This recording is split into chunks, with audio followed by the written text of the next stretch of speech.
Celui qui fait la volonté de Dieu demeure pour toujours. Lecture de la première lettre de Saint Jean. Je vous l'écris, petits enfants.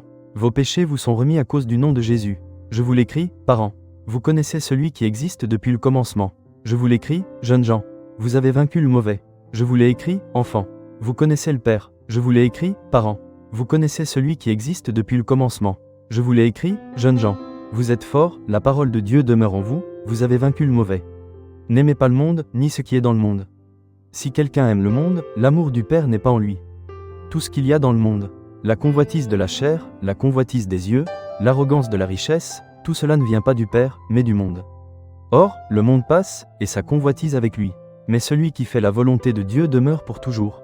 Parole du Seigneur. Prenons un moment pour méditer sur ces paroles inspirantes de Saint Jean. Il nous rappelle notre identité profonde en Christ. Nous sommes pardonnés, nous connaissons le Père, et sa parole demeure en nous, nous rendant forts face au mauvais. Pause. Pourtant, l'apôtre nous met aussi en garde contre l'attrait éphémère du monde, ses convoitises, son arrogance. Tout cela est passager, destiné à disparaître. Pause. Mais il y a une promesse d'éternité, une ancre inébranlable.